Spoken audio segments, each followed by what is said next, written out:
Bonjour à tous, chers frères et sœurs, bienvenue, particulièrement à vous qui vous joignez à nous ce matin pour la première fois au service en ligne de l'Église évangélique baptiste de Pointe-aux-Trembles. C'est notre rendez-vous hebdomadaire avec Dieu et entre nous, bien sûr. Puisse le Seigneur nous accueillir, chacun de nous, nous remplir de sa joie parfaite, de son amour et nous unir par son Esprit Saint.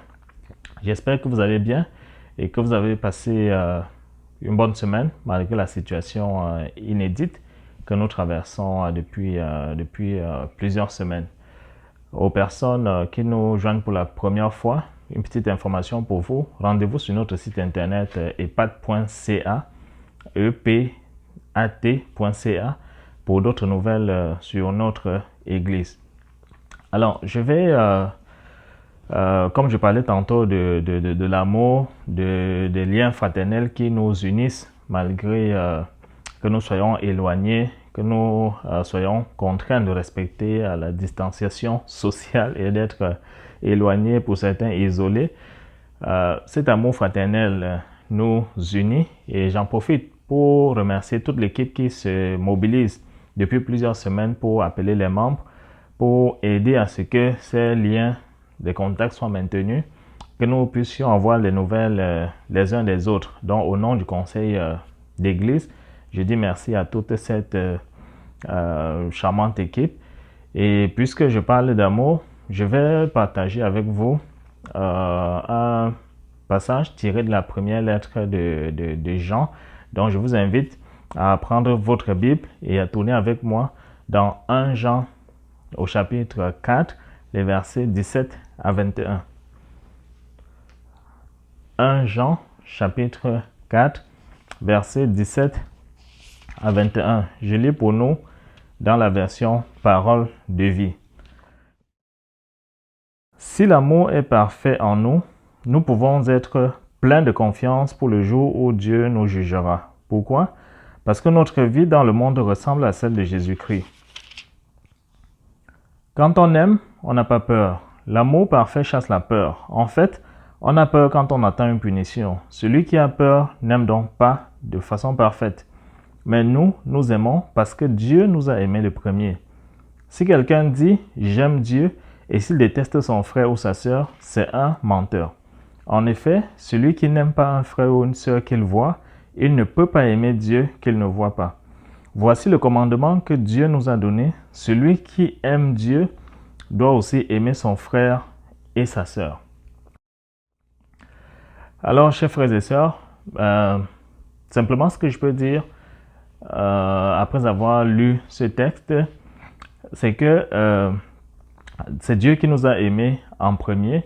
Il nous remplit de son amour, cet amour qui nous permet de nous aimer nous-mêmes, de nous aimer les uns les autres, d'aimer notre prochain comme nous-mêmes. Donc, c'est la clé. C'est notre appui face aux questionnements, aux doutes, à l'angoisse, à la détresse, à toutes sortes de situations que nous traversons dans le contexte de la crise du coronavirus et du confinement qui vient avec. Donc, la clé, l'unique clé, la seule vraie clé, c'est l'amour de Dieu qui nous remplit de joie, qui nous remplit de paix, qui nous remplit d'assurance. Dieu nous a tant aimés qu'il a donné son Fils unique afin que nous soyons sauvés, que nous ayons la vie éternelle maintenant et pour toujours. Donc, au lieu de garder les yeux fixés sur la situation présente, sur nos questionnements, sur les situations particulières que nous pouvons vivre, qui sont réelles, qui sont évidentes compte tenu du contexte, ce que je vous propose, c'est de garder plutôt les yeux fixés sur Dieu, qui est réel, qui se manifeste concrètement dans notre vie par son amour. C'est la clé que je vous propose ce matin pour faire face à la situation présente. Je vais vous inviter à prier pour écouter la parole de Dieu, pour écouter la prédication du message que Dieu a prévu pour nous ce matin. Prions Dieu. Éternel notre Père et notre Dieu, nous voulons encore te dire merci pour ton amour pour chacun de nous, Seigneur. Merci pour ta présence dans notre vie. Merci parce que tu nous combles, Seigneur, de joie. Tu nous combles, Seigneur, d'amour et de paix, Seigneur. Et ton amour pour nous déborde. Seigneur, ton amour pour nous est le même depuis le commencement et sera le même, Seigneur, jusqu'au retour de notre Seigneur Jésus-Christ. Seigneur, merci parce que tu es pour nous le rocher, tu es notre rocher des siècles. Seigneur, tu es notre appui sûr, tu es notre refuge dans les temps de détresse.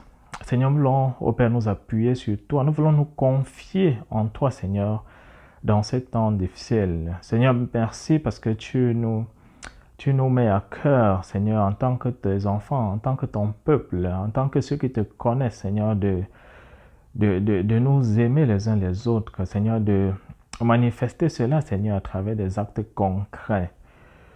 Seigneur, voulons te prier pour ton serviteur, Seigneur, pour ton Fils, Seigneur, que tu as rendu disponible et par qui, Seigneur, tu vas nous enseigner ce matin. Seigneur, que cette parole que tu as mise dans sa bouche, Seigneur, ne remonte pas à toi sans avoir fait son effet dans notre cœur. Seigneur, fais taire en nous tout ce qui peut perturber une écoute attentive de ta parole. Seigneur, fais silence dans nos cœurs et que seule ta voix se fasse entendre en nous. Seigneur, nous te demandons tout cela au nom de Jésus-Christ, ton Fils bien-aimé, notre Seigneur et Sauveur. Amen. Chers frères et sœurs, chers amis, je vous souhaite un très bon temps de culte. Gardons contact les uns les autres et surtout, restons connectés, restons focusés, gardons le regard sur Dieu, notre Sauveur. Soyez bénis. Il est beau de louer l'Éternel et de célébrer ton nom au Très-Haut, d'annoncer le matin ta bonté et ta fidélité pendant les nuits, sur l'instrument à 10 cordes et sur le luth, au son de la harpe. Psaume 92, versets 1 à 4. Je viens dans ta maison, je veux te rencontrer, tel que je suis m'abandonner. Alors que nous chantons, ton esprit me remplit. Mon âme est libérée. Je te vois, je t'entends, près de moi, tu es là. Viens,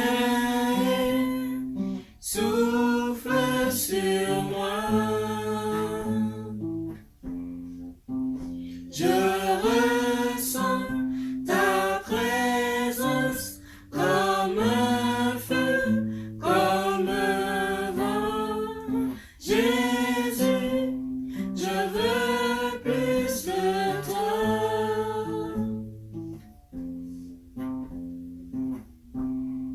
Je viens dans ta maison, je veux te rencontrer, tel que je suis m'abandonner.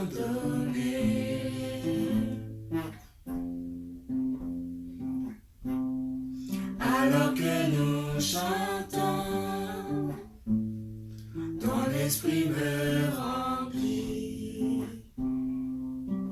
Mon âme est libérée. Je te vois, je t'entends, près de moi, tu es là. Viens, souffle sur moi. Je ressens ta présence comme un feu, comme un vent. Jésus, je veux plus de toi.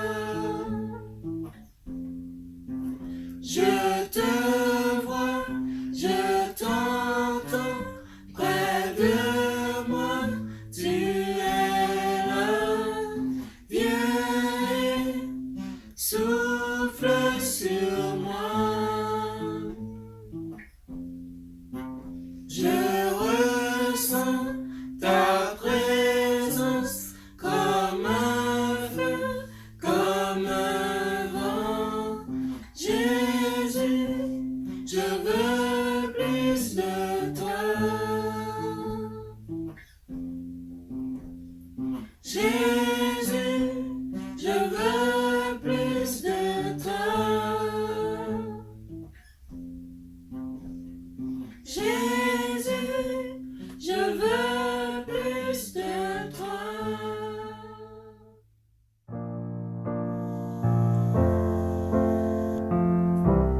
Nous désirons, Seigneur, une seule chose aujourd'hui. Alors que nous chantons, viens transformer nos vies. Élève-toi, élève-toi, et viens dans ta gloire couronner nos louanges. Viens, roi des rois, Dieu très saint, tout-puissant.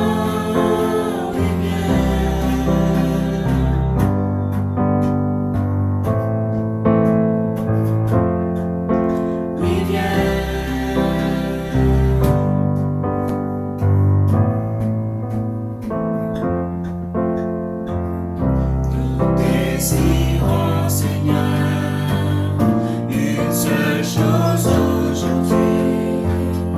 Alors que nous chantons, viens transformer nos vies. Élève-toi,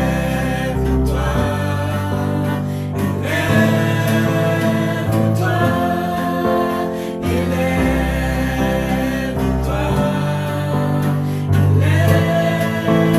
élève-toi, et viens dans ta gloire couronner nos louanges. Viens, roi des rois, Dieu très saint, tout-puissant.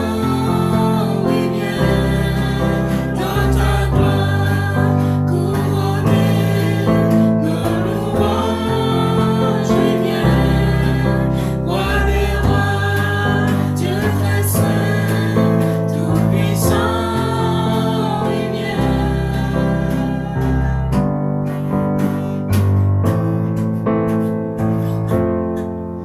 Oui, viens.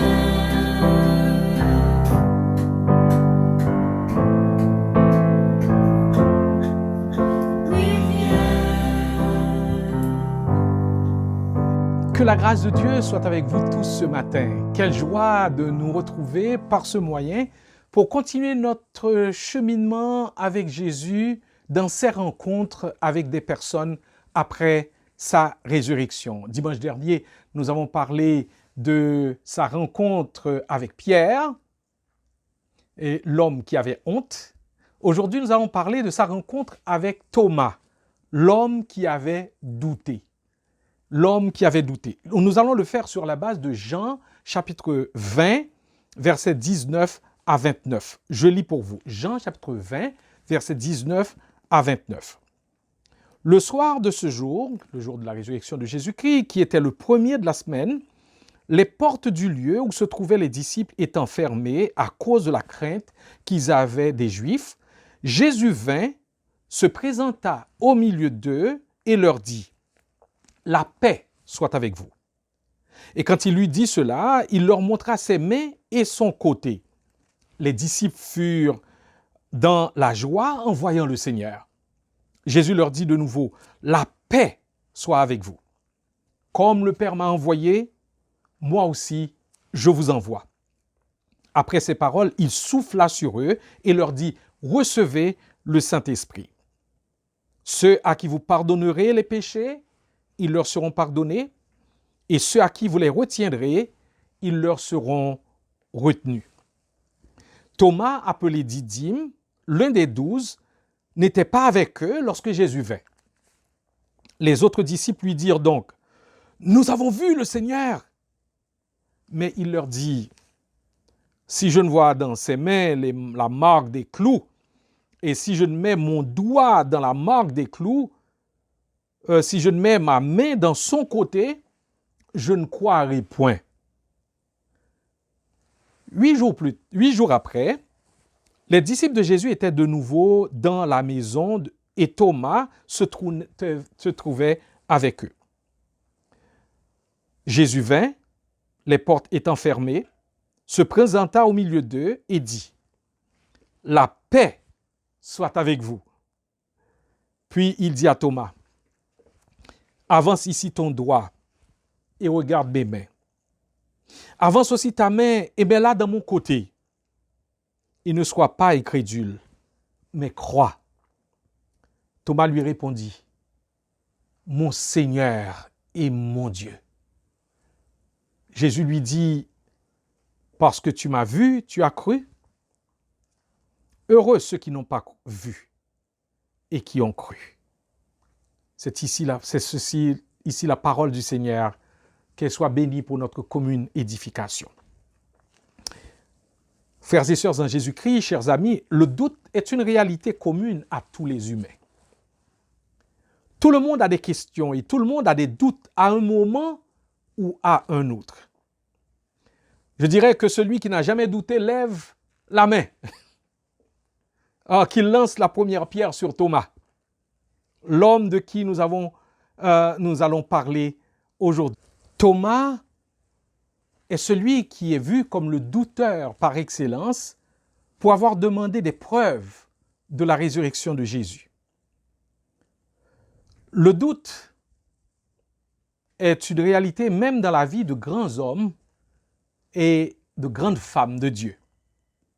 Nombreux sont ceux qui croient que poser des questions, vouloir mieux comprendre, avoir des certitudes, c'est de l'incrédulité. Si c'est le cas, il faudra croire que Job, le patriarche, plusieurs psalmistes, dont David, plusieurs prophètes, dont Habakkuk, et même Jésus, on va penser qu'ils ont été incrédules en posant de difficiles questions à Dieu le Père. À la croix de Golgotha, Jésus a posé la question, « Mon Dieu, pourquoi m'as-tu abandonné ?» Est-ce que Jésus aurait douté de l'amour de son Père en posant cette question? Thomas est juste un des nombreux croyants qui a osé exprimer ses doutes de manière honnête. Nous avons tous des doutes à un moment ou à un autre. Et nous ne devons pas avoir honte d'avoir des questions par lesquelles nous voulons arriver à plus de lumière. Le pasteur Henry Drummond a dit quelque chose de profond que tout leader chrétien et même tout disciple de Jésus-Christ devrait garder à l'esprit. Et je le cite. « L'homme qui vient à vous avec de sérieuses et honnêtes difficultés fait partie des meilleurs hommes. Ils sont des hommes honnêtes intellectuellement et ne peuvent se contenter de simples mots, phrases, traditions ou théologie, mais doivent aller au fond des choses pour eux-mêmes. » Bien malheureusement, l'Église a souvent réagi avec impatience et intransigeance envers ceux et celles qui avaient de légitimes questions et qui ne voulaient qu'être mieux informés pour mieux croire. D'entrée de jeu, il est nécessaire de définir ce qu'est le doute et de le différencier de l'incrédulité. Le dictionnaire Petit-Larousse définit ainsi le doute. État de quelqu'un qui ne sait que croire, qui hésite à prendre parti. Autre définition, manque de certitude, soupçon, méfiance quant à la sincérité de quelqu'un, la véracité d'un fait, la réalisation de quelque chose. Nous posons donc la question, quelle a été la nature des doutes de Thomas? Manque de certitude quant à la véracité d'un fait ou refus de croire? D'abord, soulignons que réduire Thomas simplement à un douteur invétéré, c'est le traiter de manière injuste.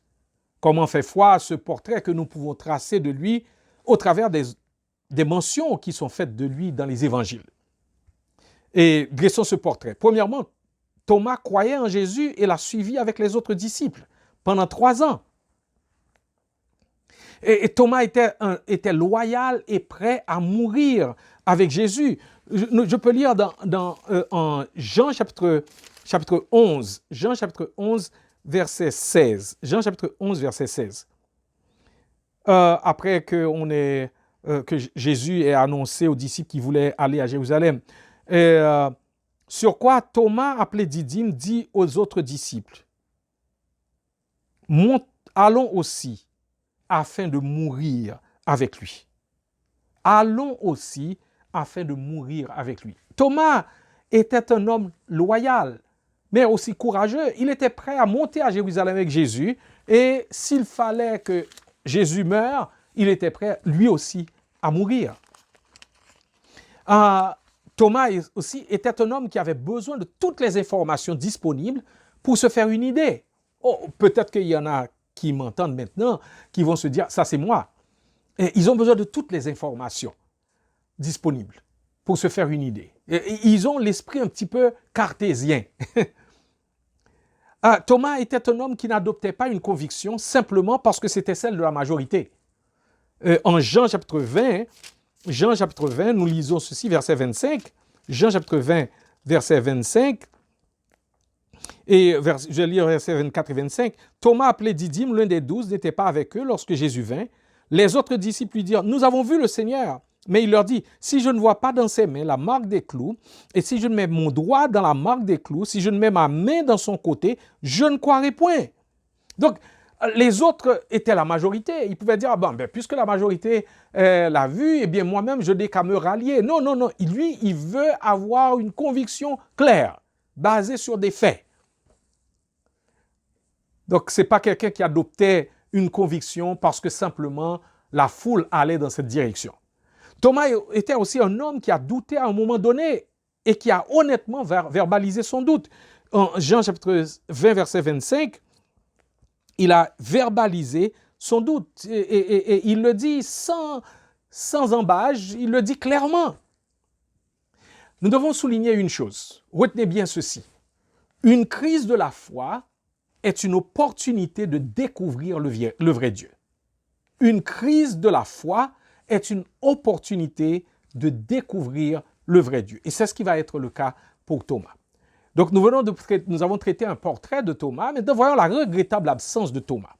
Il est dit en Jean 20, verset 24, « Or Thomas, l'un des 12 disciples, surnommé le jumeau, n'était pas avec eux quand Jésus vint. » Peu importe la raison de son absence, Thomas a manqué quelque chose qui ne pouvait être reproduit. Qu'est-ce qu'il a manqué en ce jour-là? Thomas a manqué la présence de Jésus, verset 19. Il a manqué la manifestation de la toute-puissance de Jésus qui est passée au travers des murs, parce qu'il est entré sans passer par la porte. Il a perdu la paix de Jésus qu'il a donnée à ses disciples, verset 19. Il a perdu la joie de l'apparition de Jésus, au verset 20.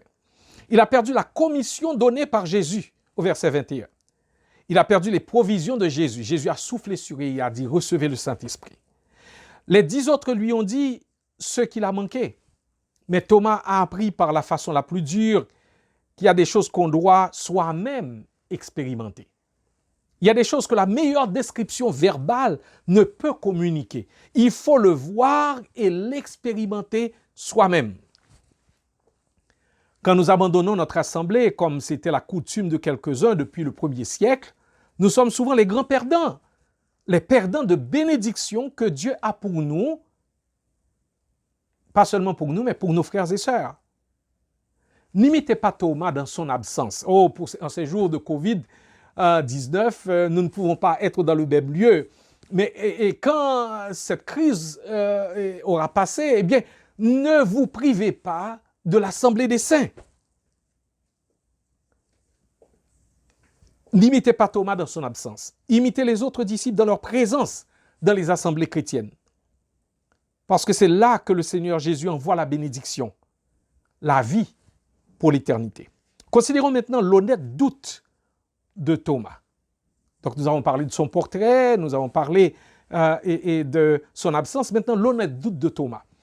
Jean chapitre 20, verset 25 que nous avons lu, et il a exprimé son doute en disant « Si je ne vois pas dans ses mains la marque des clous, si je ne mets pas mon doigt dans la marque des clous, si je ne mets pas ma main dans son côté, je ne croirai point. » Au rapport joyeux de ses 10 compagnons, Thomas répondit « Moi là les gars, je ne vais pas simplement croire parce que vous me l'avez dit. Moi, j'ai besoin de voir pour croire.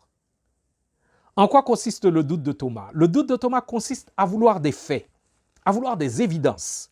Thomas ne dit pas qu'il ne veut pas croire. Il a simplement besoin de plus de faits. Thomas voulait plus de faits, plus d'évidences. Il y a une différence entre le doute et l'incrédulité. Le doute est un problème de l'intellect. La personne veut croire, mais a d'honnêtes et sincères questions. L'incrédulité est un problème du cœur. Dans l'incrédulité, la personne choisit de ne pas croire, en dépit des évidences. Le doute est un problème de l'intellect, car avons-nous dit, l'incrédulité est un problème du cœur. La personne a des questions, mais a déjà ses réponses dans l'incrédulité, décidant de rester sur sa position, peu importe les faits portés à son attention. La personne a choisi de ne pas croire. L'incrédule ne croira pas, peu importe ce qu'il peut voir, parce qu'il a décidé de ne pas croire. Thomas avait des doutes, mais quand ces questions trouvent des réponses, quand il se trouve en face de Jésus, il n'est même pas intéressé à trouver le Christ ressuscité. Il n'est pas, je dirais plutôt, il n'est même pas intéressé à toucher le Christ ressuscité. Le voir seulement a suffi pour lui. Maintenant, voyons le résultat de la bataille entre le doute et la foi. Le résultat entre la bataille entre le doute et la foi dépend de la volonté. Ça dépend de la volonté. Maintenant, quatrièmement, parlons de l'apparition de Jésus à Thomas. Jean chapitre 20, versets 26 et 27. 8 jours après, les disciples de Jésus étaient de nouveau dans la maison et Thomas se trouvait avec eux. Jésus vint, les portes étant fermées, se présenta au milieu d'eux et dit « La paix soit avec vous ». Puis il dit à Thomas « Avance ici ton doigt et regarde mes mains. Avance aussi ta main et mets-la dans mon côté. Et ne sois pas incrédule, mais crois. »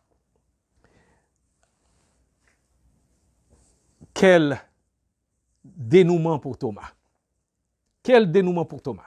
S'il est vrai que tous les disciples ont bénéficié de la bénédiction de cette seconde apparition, il est aussi vrai qu'elle était expressément faite pour Thomas. Jésus n'était pas physiquement présent quand Thomas a exprimé ses doutes. Mais Jésus, dans son omniscience, savait où était Thomas spirituellement. Il savait avec précision ce que Thomas avait dit.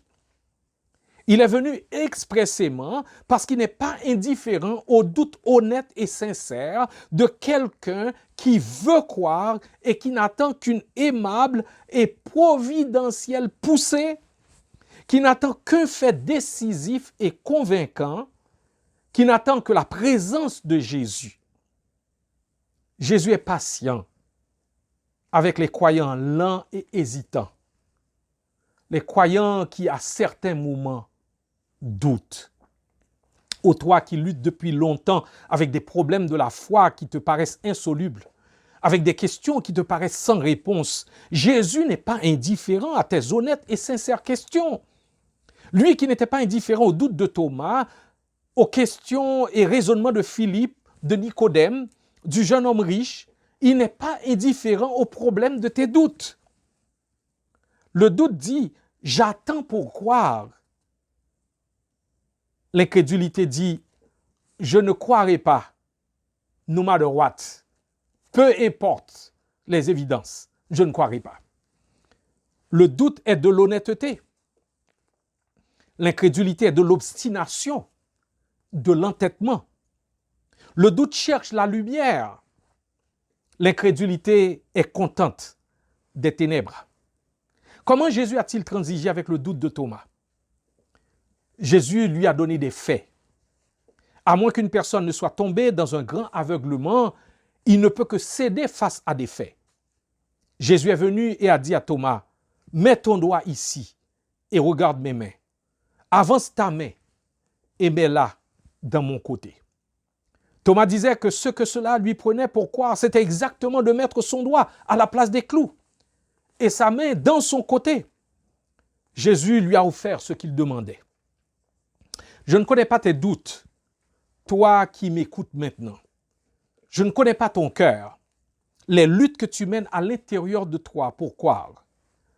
Je peux cependant t'assurer que si tu parles honnêtement de tes doutes à Dieu, et je répète, si tu parles honnêtement de tes doutes à Dieu, il va se manifester à toi. Je ne dis pas que tu vas voir Jésus physiquement, que tu vas le toucher physiquement. Je te dis que Dieu se manifestera à toi. Peut-être même qu'il est en train de le faire maintenant. Ce message peut être la réponse à ta prière. Oh Dieu, si tu es réel, parle-moi. Fais-moi savoir que tu as écouté mon humble et sincère prière. Jésus s'intéresse à toi et veut te trouver là où tu es avec tes doutes, avec tes incertitudes, avec tes questions. Comment Thomas a-t-il réagi? Eh bien, nous voyons cinquièmement la déclaration de foi de Thomas au verset 28. Thomas lui répondit, « Mon Seigneur et mon Dieu. » La réaction de Thomas à l'offre de Jésus est extraordinaire. Thomas n'a pas mis son doigt à la place des clous ni sa main aux côtés de Jésus. La seule vision de Jésus ressuscité lui a suffi. C'est tout ce qu'il lui fallait pour croire à la résurrection de Jésus. Il importe de noter que dans tous les évangiles, personne n'a appelé Jésus Dieu. Personne avant lui n'a fait cette suprême déclaration et confession, « Mon Seigneur et mon Dieu ». Quand Corneille est tombé au pied de Pierre et se prosterna, Pierre lui dit, « Lève-toi, moi aussi je suis un homme ». Acte 10, verset 26. Quand les habitants de la ville appelée Lystre ont pris Paul et Barnabas pour des dieux et ont voulu offrir un sacrifice après qu'ils aient guéri un homme infirme, Paul leur dit, « Pourquoi faites-vous cela?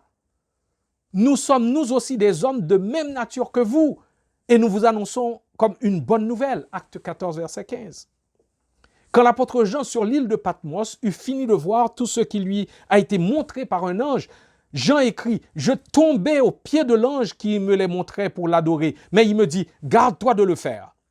Je suis ton compagnon de service et celui de tes frères, les prophètes. » Notez bien ceci, dans les Saintes Écritures, les hommes de Dieu comme les anges ont toujours refusé l'adoration. Ici, dans ce texte, en Jean chapitre 20, Jésus accepte l'adoration de Thomas, qui lui donne non seulement le nom qui était attribué à Dieu seul, Seigneur, et qui est la traduction de l'Ancien Testament en grec de Yahvé. L'Ancien Testament, c'est le tétragramme sacré YH, WH, et donc que les Juifs traduisaient souvent par Seigneur, Adonai. Mais là, bien, Seigneur, bien maintenant, est attribué à Jésus. Et non seulement il l'appelle Seigneur, mais il l'appelle Dieu. Et Jésus le reçoit comme étant vrai, sans correction ni protestation. Thomas, celui qui avait des doutes, est celui qui a le plus clairement affirmé que Jésus est Dieu. C'est sans équivoque, sans doute. Je serais porté de dire heureux doute qui a valu à Thomas une si grande déclaration de foi sur la divinité de Jésus-Christ. Le doute est quelquefois le premier pas sur la voie de la foi. Si vous demandez sincèrement à Dieu de se révéler à vous, je vous donne la garantie qu'il va le faire. C'est lui qui dit, si vous me cherchez de tout votre cœur, je me laisserai trouver par vous.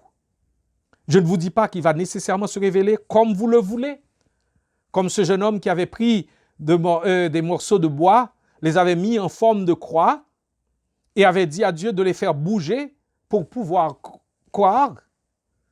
2 heures plus tard, rien ne s'était passé. Ce jeune homme est retourné à une vie de débauche et de futilité. Il avait malgré tout continué à vouloir connaître Dieu. Quelques années plus tard, il a été invité à une étude biblique.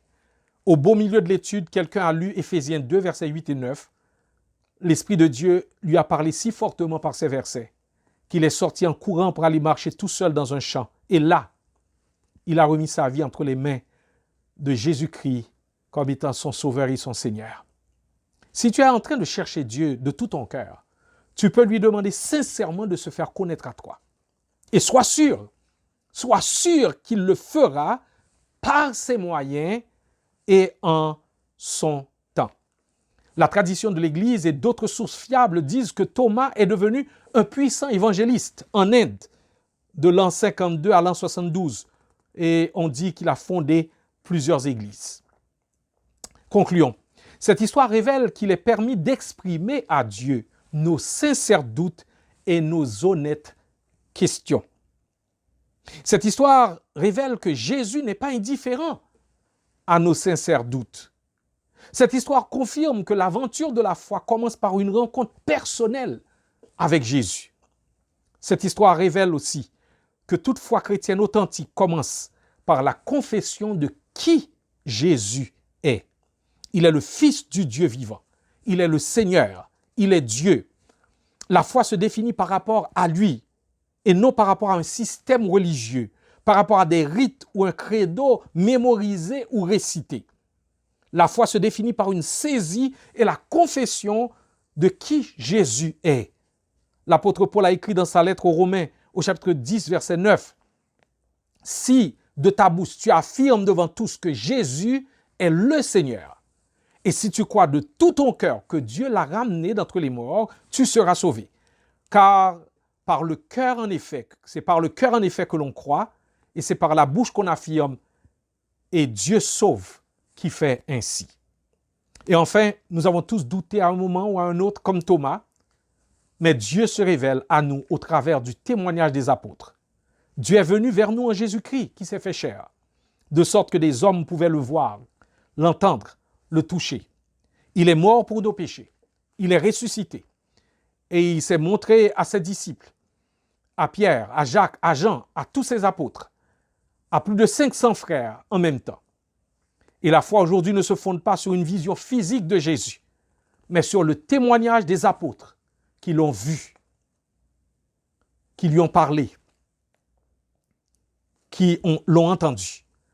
Jésus a donné à Thomas et à ses disciples la dernière béatitude. Heureux ceux qui n'ont pas vu, mais qui ont cru. Heureux ceux qui n'ont pas vu, mais qui ont cru. Il ne peut y avoir de foi chrétienne authentique sans le témoignage des Saintes Écritures. Jean, le disciple que Jésus aimait, a écrit dans sa première lettre, au chapitre 1, verset 1 à 3, ce qui existait dès le commencement. Nous l'avons entendu. Nous l'avons vu de nos propres yeux. Nous l'avons regardé et nos mains l'ont touché. Il s'agissait de la parole qui donne la vie. Cette vie s'est manifestée et nous l'avons vue. Nous lui rendons témoignage et c'est pourquoi nous vous annonçons la vie éternelle qui était auprès du Père et qui nous a été révélée. Ce que nous avons vu et entendu, nous vous l'annonçons à vous aussi. Ainsi vous serez unis à nous dans la communion que nous avons avec le Père et avec son Fils Jésus-Christ. Quelques-uns d'entre vous sont peut-être en train de lutter avec des questions. Est-ce que le christianisme est vrai? Est-ce que je suis une personne, est-ce que je suis une personne faible qui est en train de chercher des béquilles? Pourquoi Dieu a-t-il permis que telle ou telle tragédie arrive dans ma vie? Pourquoi Dieu n'a-t-il pas répondu à mes prières quand j'ai crié à lui dans telle ou telle circonstance? Pourquoi Dieu semble-t-il si distant? Est-ce que je peux faire confiance à la Bible? Laissez-moi vous dire que le chemin de la foi commence souvent avec des doutes honnêtes, exprimés sincèrement à Dieu. Je terminerai avec cette dernière affirmation. Quand nous arrivons à l'assurance de la foi, nous avons la responsabilité d'accompagner ceux et celles qui doutent dans leur cheminement vers la foi. Un évêque anglican appelé Ryle a donné cette juste exhortation. Prenons soin de croire à l'Esprit du Seigneur et d'imiter son exemple. Ne mettons jamais les hommes dans une position où nous les voyons comme sans grâce et sans Dieu parce que leur foi est faible et leur amour glacial. Rappelons-nous du cas de Thomas et soyons pleins de pitié et de miséricorde.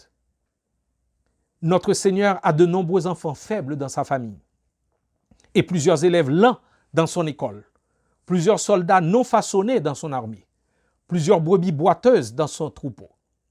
Il les porte tous et ne jette aucun d'eux. Heureux est ce chrétien qui a appris à transiger pareillement avec ses frères. Il y en a plusieurs dans la famille qui, comme Thomas, sont pâles et lents, mais qui, comme Thomas, sont de réels et de vrais croyants. Qu'il en soit ainsi pour nous. Aidons ceux qui doutent avec leurs doutes.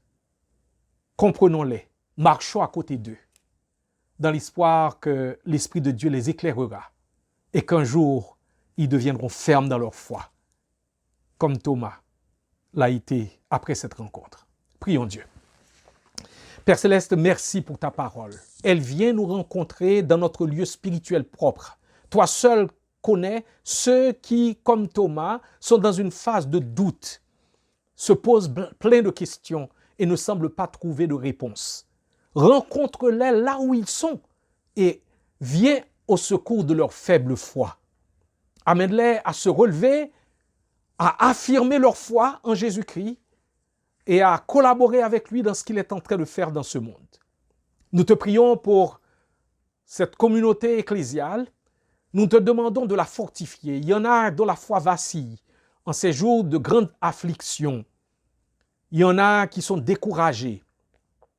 Il y en a qui se demandent si ça vaut la peine de continuer. Viens à leur rencontre, touche-les, fortifie-les, amène-les à se lever et à continuer la marche jusqu'à la fin. Permets que nous soyons tous déterminés à aller jusqu'au bout pour pouvoir dire avec Paul, j'ai combattu le bon combat, j'ai achevé la course, j'ai gardé la foi et maintenant la couronne de justice m'est réservée.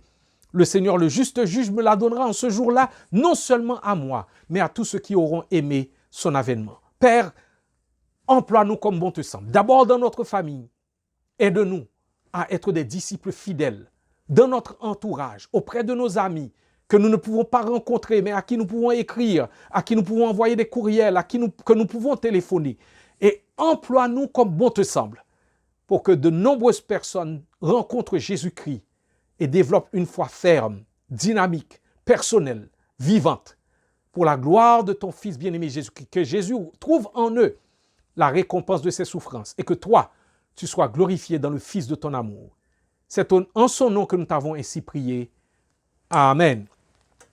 Eh bien, mes frères et sœurs, je vous laisse avec cette bénédiction. Allez, faites tout le bien possible à toute personne possible et par tous les moyens possibles. Faites tout le bien possible au nom et pour la gloire de Jésus-Christ et par la puissance de l'Esprit de Jésus-Christ. Proclamez l'Évangile, manifestez des œuvres de compassion et soyez prêts pour accueillir notre Seigneur Jésus-Christ s'il revient dans les jours qui viennent. Nous ne savons pas la date, nous ne savons pas, mais nous devons être prêts. Allez dans la paix du Seigneur. Soyez bénis. Que la bon dimanche et bonne semaine. Je t'exalterai, ô mon Dieu, mon roi, et je bénirai ton nom à toujours et à perpétuité. Chaque jour je te bénirai, et je célébrerai ton nom à toujours et à perpétuité. L'Éternel est grand et très digne de louange, et sa grandeur est insondable. Que chaque génération célèbre tes œuvres et publie tes hauts faits. Psaume 145, versets 1 à 4.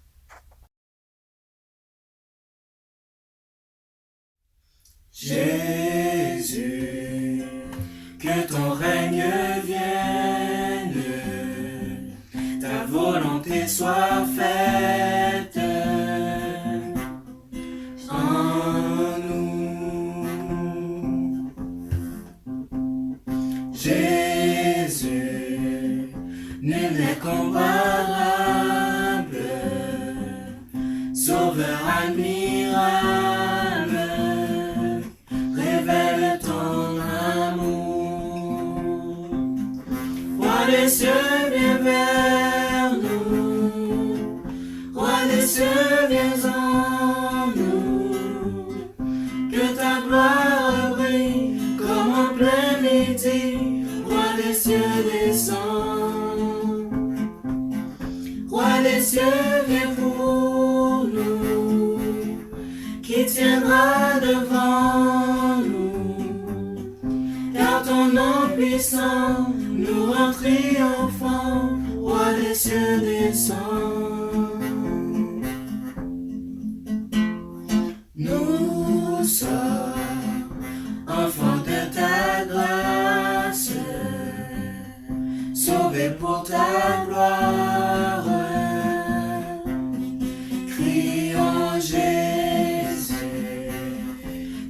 nos cœurs te suivent et que chacun admire ta grandeur.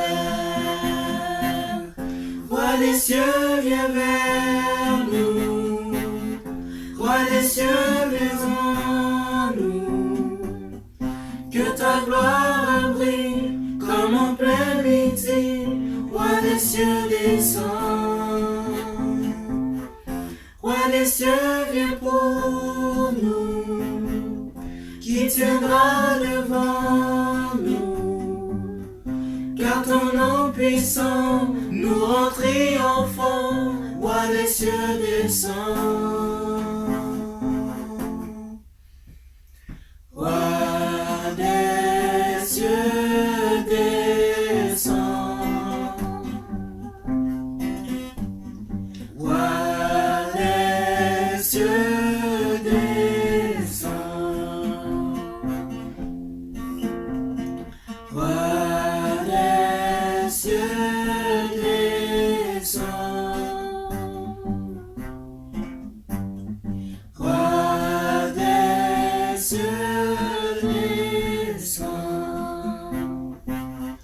Roi des cieux, viens vers nous. Roi des cieux, viens en nous. Que ta gloire brille comme en plein midi. Roi des cieux, descends. Roi des cieux, viens pour nous. Qui tiendra devant nous? Car ton nom puissant nous rend triomphants. Roi des cieux, descends.